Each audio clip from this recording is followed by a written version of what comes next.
एक धर्म का ज्ञान रखने वाले लोग सत्य को ही सर्वोत्तम धर्म मानते हैं। दुख सुख और दैक जीवन का हिस्सा है। आप हमेशा प्रसन्न नहीं रह सकते, अर्थात हमेशा प्रसन्न रहना कुछ ऐसा है जिसे प्राप्त करना कठिन है। प्रसन्नता और दैक जीवन में आते जाते रहते हैं और ऐसा नहीं हो सकता ही कि लगातार सिर्फ प्रसन्नता ही बनी रहे।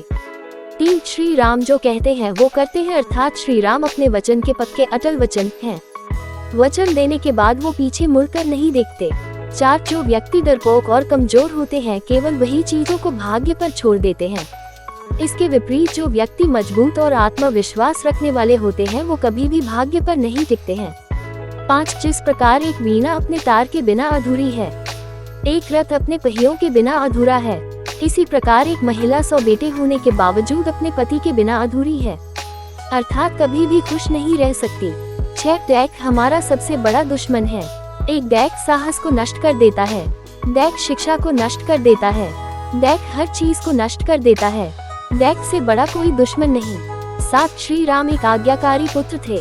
वे भरत से कहते हैं, चंद्रमा प्रकाश देना छोड़ सकता है, हिमालय बर्फ से बेफिक्र हो सकता है, सागर अपने तटों को बदल सकता है, लेकिन मैं अपने पिता द्वारा दिए गए वादे का कभी उल्लंघन नहीं करूंगा। 10 एक बुद्धिमान व्यक्ति को त्रासदी या दुर्भाग्य का पूर्वाभास करना चाहिए और हमले से पहले इस तरह की त्रासदी या दुर्भाग्य को रोकने या दूर करने के लिए कार्रवाई करनी चाहिए। इस प्रकार केवल वही सुरक्षित और अच्छे जीवन का आनंद ले सकता है। 11 उत्साह सबसे बड़ी ताकत होती है। उत्साह से बड़ी कोई ताकत नहीं है। ऐसा कुछ भी नहीं है जो उत्साही लोगों के लिए इस दुनिया में प्राप्त योग्य नहीं है। 12 चाहे दैक में हो या सुख में, एक दोस्त हमेशा एक दोस्त का सहारा होता है। 13 एक बड़ा भाई और शिक्षक जो ज्ञान देते हैं वो धर्म के मार्ग पर चलते हुए एक के पिता के रूप में माने जाते हैं। 14 वो व्यक्ति जो दूसरे को आशा देता है, पैसे या अन्य भौतिक चीजों की मदद करने का विश्वास दिलाता है, या उस व्यक्ति की मदद करता है जिसने अतीत में उस व्यक्ति की मदद की थी। सामने वाले व्यक्ति को उम्मीद होने के बाद अगर वह व्यक्ति अपना वादा नहीं निभाकर निराश करता है तो वह इस दुनिया में सबसे बुरे व्यक्ति हैं। 15 समझदार पुरुष कहते हैं कि जीत की जड़ विद्वान और बुद्धिमान लोगों के साथ परामर्श और चर्चा है।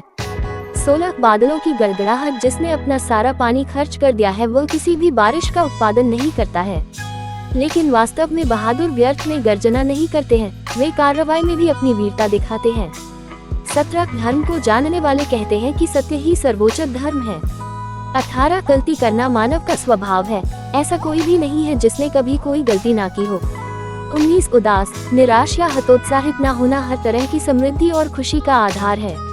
20 दूसरों का धन चुराना, किसी दूसरे की पत्नी को लालच देना और मित्रों की ईमानदारी और चरित्र पर संदेह करना, ये तीनों विनाश का कारण बनते हैं। 21 यदि उत्साह का साथ न छोड़ा जाए तो इस दुनिया में कुछ भी दुर्लभ नहीं है। 22 जो लोग हमेशा सच्चाई का पालन करते हैं वे झूठे वादे नहीं करते। एक वादे को निभाना निश्चित रूप से एक की महानता का प्रतीक है। 23 गुणवान महिलाओं के आंसू व्यर्थ में जमीन पर नहीं गिरते हैं। इसका मतलब है कि यह उन लोगों को नष्ट कर देंगे जिन्होंने उन्हें इस तरह की पीड़ा दी थी जिससे आंसू बहाए जा रहे थे। 24 रावण को भगवान राम ने नहीं मारा था बल्कि उसके अहंकार, अनैतिकता और अधर्म ने नष्ट किया था। 25 जो व्यक्ति क्रोध में है वह इसमें अंतर नहीं कर सकता कि क्या बोला जा सकता है और क्या बोलने की योग्य नहीं है। ऐसा कोई अपराध नहीं है जो क्रोधित व्यक्ति नहीं कर सकता, ऐसा कुछ भी नहीं है जो वो नहीं बोल सकता, यानी क्रोध में व्यक्ति हर सीमा को लंघ सकता है। 26 जैसे कमल के पत्तों पर पड़ी पानी की बूंदें पत्तों से नहीं चिपकती, उसी प्रकार चरित्रहीन व्यक्तियों से होने वाली मित्रता होती है। 27 काम, क्रोध और लोभ ये 3 सर्वशक्तिमान बुराइयां हैं। 28 धर्म इसलिए कहा जाता है क्योंकि यह समाज का समर्थन या सम इक्वल स्थन करता है। एक देश के लोगों को एक साथ रखा जाता है और धर्म द्वारा निरंतर किया जाता है। 29 वे जो हमेशा सच्चाई का पालन करते हैं, गलत वचन नहीं देते। अपना वचन निभाना निश्चित रूप से एक महान व्यक्ति की निशानी है। 30 जो अपनों को छोड़कर दुश्मन के बीच चला जाता है, उसी के अपने पुराने साथी दुश्मन को मारने के बाद उसे भी मार डालते हैं।